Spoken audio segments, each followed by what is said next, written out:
People think footballers only freeze from fear, pressure, or the weight of a stadium roaring their name. But Cristiano Ronaldo froze for a completely different reason, because a little boy, no older than 7, tugged on his hand moments before kickoff and whispered something so unexpected, so quietly heartbreaking, that the entire world around him disappeared. The crowd noise blurred into a distant rumble, the stadium lights faded, and even the referee's whistle became nothing but a muted echo. In that instant, Ronaldo wasn't CR7, the global icon, the champion, the legend. He was just a man staring into the eyes of a child who carried a pain far heavier than any trophy he had ever lifted. And what that child whispered would stay with him forever. It was supposed to be one of those normal match days, nothing too dramatic, nothing too special. The world expected a routine victory and another performance from Ronaldo that would fill the highlight reels. As he stepped out of the tunnel, he felt the familiar vibration of thousands of voices calling his name, the electricity pulsing through the stadium like a living force. His boots pressed against the perfectly cut grass, each step a reminder of the years of sacrifices that brought him here. But something felt different in the air that day, a sense of quiet tension that even he couldn't quite identify. Ronaldo didn't know it yet, but fate had prepared a moment for him, not in the 90 minutes of play, but seconds before the match even began. The mascots were already lining up, each child shaking with excitement at standing beside their heroes. Except for one. A small boy, standing at the very end of the line, looked nothing like the others. While the other kids were smiling, waving at the cameras, and trying to walk in sync with their favorite players, this boy stood perfectly still. Pale. Quiet. Eyes sunken with sleeplessness. Ronaldo noticed him long before he reached him. Something about the child's motionless form pulled his attention like a magnet. The boy's hands trembled not with excitement, but with fear, or worry, or something even deeper. Ronaldo felt his heartbeat slow as he approached him. Something was wrong. Instinctively, he knew. When Ronaldo reached the boy, he didn't simply place a hand on the child's shoulder like he usually did. He knelt, slowly, so he could look into his eyes. And what he saw stopped him inside. The boy's eyes were filled with a kind of sadness that felt far too old for someone so young, a sadness that didn't belong to a stadium, or a football match, or a childhood moment.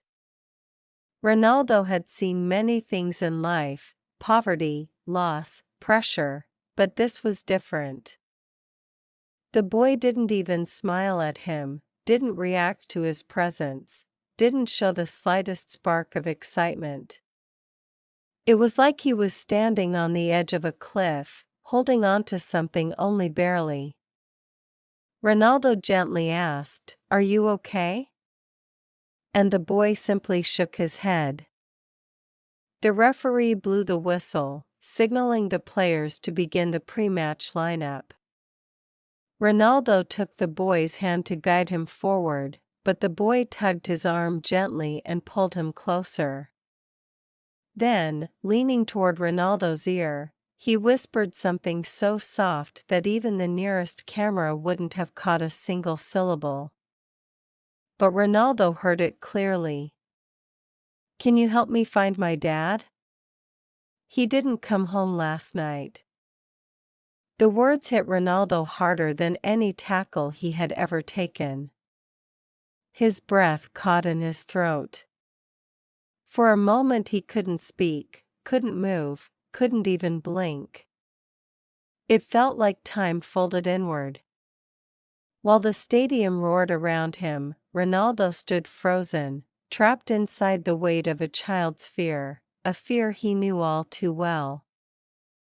The boy's whisper cracked open a memory Ronaldo had buried deep, the nights when his father didn't come home, the nights when poverty clawed at their door, the nights when little Cristiano would lie awake imagining the worst. He remembered the helplessness, the unanswered questions, the feeling of carrying a weight far too heavy for a child's shoulders. Ronaldo looked at the boy again, really looked, and saw himself there, small, scared, desperate for answers. His heart ached. This wasn't a moment for cameras, or image, or fame. This was a moment between two souls who understood each other without needing another word. The referee gestured for Ronaldo to take his place for the anthem, but he remained still. A few teammates glanced back, confused. The coaches looked irritated. Cameras zoomed in, unsure what was happening. But Ronaldo didn't care. Right now, football could wait. Fame could wait. The world could wait. He gently took the boy's shoulders and whispered, "Tell me what happened." The boy's voice cracked as he explained that his father had gone out looking for work, and simply never returned. No messages. No calls. The family was terrified.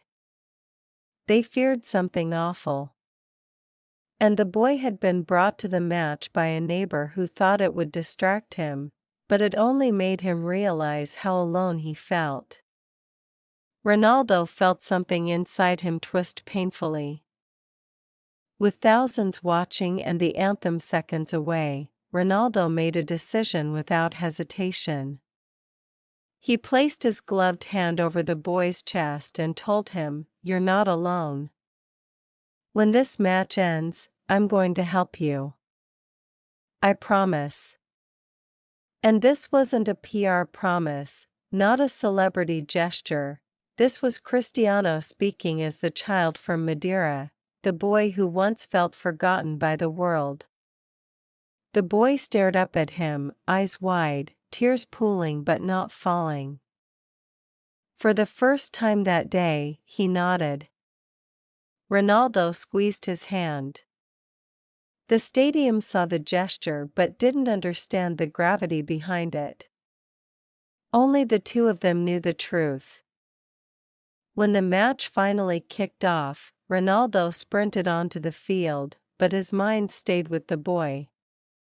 Every cheer felt quieter, every pass less sharp, every roar from the fans muted by the echo of the child's trembling whisper. He wasn't distracted, he was determined. Every movement he made on the pitch felt heavier, driven by something deeper than victory. The commentators noticed he looked unusually serious, even for him. But they didn't know why. No one did. As he scored a powerful goal that night, he didn't celebrate. Instead, he simply pointed toward the stands, toward the child.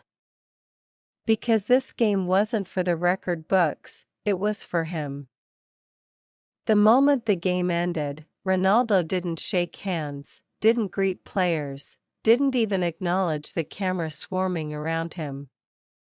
He jogged straight toward the boy, who was waiting by the tunnel with a security guard. Without hesitation, Ronaldo wrapped him in a hug, a long, protective, father-like embrace that made the boy's small body finally relax for the first time that day. Ronaldo spoke gently with the child's guardian, asked for details, and called his own private team immediately. He told them, "We're finding his father tonight. I don't care what it takes." Long after the stadium emptied and the lights dimmed, Ronaldo stayed with the boy and his family. His team searched through hospitals, shelters, local authorities, every possible place. And when they finally found the boy's father, exhausted but safe, Ronaldo brought them together himself. The boy ran into his father's arms, crying uncontrollably. Ronaldo stepped back, watching with a warmth in his chest he hadn't felt in years. No cameras. No reporters. No headlines. Just a man keeping a promise to a child who needed him. As Ronaldo left quietly through a service door, he whispered to himself the same words the boy had whispered to him: "Thank you."